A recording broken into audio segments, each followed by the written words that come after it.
আল্লাহ উত্তর দিচ্ছেন যে তারা বলবে মা নাবুদুহুম ইল্লা লিয়ুকাররিবুনা ইলাল্লাহি যুলফা।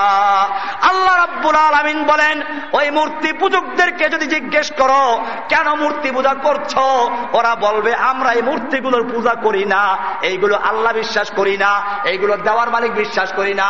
আল্লাহ গেলেন খালি হয়ে, মূর্তি গেল মালিক হইয়া, এই বিশ্বাস আমরা করি না। আমরা বিশ্বাস করি কি,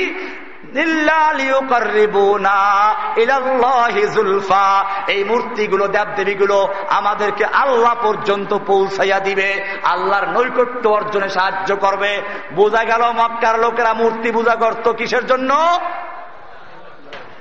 আল্লাহর নৈকট্য অর্জনের মাধ্যম রূপে, ঠিক কিনা? আর একটা আয়াত আছে পরিষ্কার,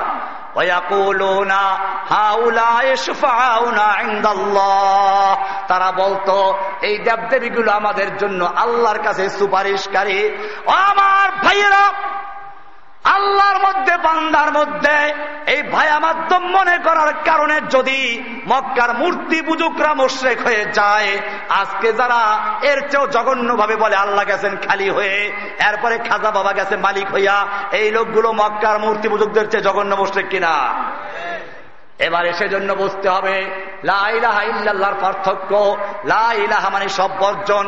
আজকেও যদি সেই লা ইলাহা ইল্লাল্লাহর ঘোষণা ঠিক মতো করা হয়, বর্তমান যুগের কুফফাররা খেপে যাবে কিনা? ক্ষিপ্ত হবে। আপনি বলুন না, লা ইলাহা ইল্লাল্লাহর মানে হচ্ছে সমস্ত ক্ষমতার মালিককে, লা ইলাহার মানে হচ্ছে সবকিছুর মালিককে। একটা কারখানা 1 লাখ কর্মচারী আছে, আপনি বললেন যে কারখানার মালিক মোহতামিম সাহেব, এর পরের দিন থেকে কর্মচারীরা মোহতামিম সাহেবের কথা মানবে কিনা? কারণ মালিকের যে হুকুম ওইটি আইন, ঠিক কিনা? এইটা যদি পরিষ্কার বুঝে আসে, এবারে পরিষ্কার বুঝতে হবে আসমান জমিন চন্দ্র সূর্য গ্রহ নক্ষত্র তুমি আমি সব কিছুর একচ্ছত্র মালিকানা কার? এবারে হুকুম চলবে কার? কোরআনে আল্লাহ বলেছেন আলা লাহুল খালকু ওয়াল আমরু, জেনে রাখো সৃষ্টি যার, আইন চলবে কেবল তার। এবারে এই কথা যদি বলা হয়, আসুন আমাদের সমাজের সঙ্গেও গন্ডগোল লাগবে। লা ইলাহা ইল্লাল্লাহর মানে হলো সমস্ত ক্ষমতার মালিক আল্লাহ। আমার দেশের সংবিধানে লেখা আছে, 7-এর 1-এ পরিষ্কার লেখা আছে প্রজাতন্ত্রের সকল ক্ষমতার মালিক জনগণ, লেখা আছে কিনা? একজন মুসলিম যদি বিশ্বাস করে লা ইলাহা ইল্লাল্লাহ সমস্ত ক্ষমতার মালিক আল্লাহ, তাহলে সংবিধানের সাথে সংঘর্ষ রাখবে কিনা?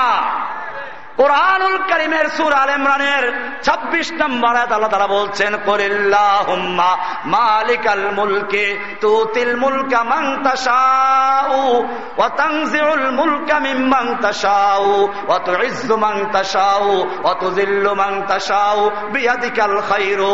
হে নবী, আপনি বিশ্ববাসীকে জানিয়ে দিন আল্লাহুম্মা মালিকাল মুলক, হে আল্লাহ তুমি সমস্ত ক্ষমতার মালিক। সমস্ত ক্ষমতার মালিক কে?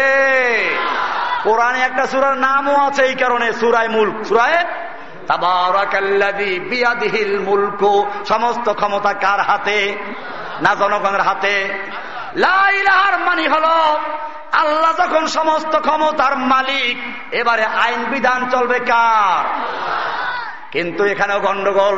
সংবিধানের 7-এর 2-এ লেখা আছে এই সংবিধান দেশের সর্বোচ্চ আইন বলে বিবেচিত হবে। অন্যান্য আইনের যতখানি এর সাথে অসামঞ্জস্যশীল, ওই আইনের ততখানি বাতিল বলে গণ্য হবে। আমার ভাইয়েরা, এই কারণেই আপনারা দেখেছেন আল্লাহর কালাম, আমরা আল্লাহর হুকুম মানলাম। এই জন্য বলছি এই জমিনের মালিককে, হুকুম চলবে কার? এই আল্লাহর হুকুম যে মানে তার নাম মুসলিম। তার নাম কি? আর যে মানে না তার নাম মুসলিম হবে? আসুন এবারে আল্লাহর হুকুম পাবো কোথায়? কোরআন হাদিসে কোথায়? আল্লাহ রাব্বুল আলামিন আমাদের চক্ষু দিয়েছেন দেখার জন্য, ঠিক কিনা? চোখ থাকলেই কি দেখা যায়? চোখ থাকলেই দেখা যাবে? কেন দেখা যাবে না? চোখ আছে, তোমার চোখের পাওয়ারও আছে। চোখের পাওয়ার যত ভালো হোক না কেন, চোখের সামনে আলো থাকতে হবে, যদি আলো না থাকে তোমার চোখের পাওয়ার যত ভালো হোক না কোনো কিছুই দেখা যাবে না।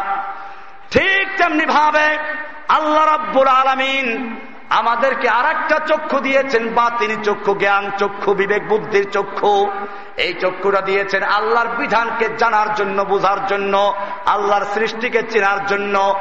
এই চক্ষু দিয়েও কিছুই দেখা যাবে না যতক্ষণ পর্যন্ত এর সামনে একটা আলো না থাকবে। সেই আলোর নাম হচ্ছে কোরআন। যে বলুন সুবহানাল্লাহ।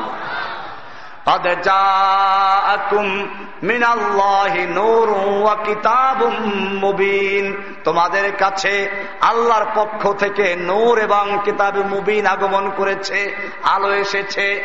আল্লাহ রাব্বুল আলামিন বলেন, এই আলো যদি তোমাদের সমাজে জ্বালাও সমস্ত অন্ধকার দূরীভূত হয়ে যাবে। অন্ধকার হচ্ছে চুরি ডাকাতি, অন্ধকার জেনা ব্যভিচার, অন্ধকার হচ্ছে সুদ ঘুষ। আল্লাহ তাআলা বলছেন চোরের থেকে বাঁচতে হলে আইন আছে আমার কাছে। আস-সারিকু ওয়াস-সারিকাতু ফাকতাউ আইদিয়াহুমা জাযাআম বিমা কাসাবা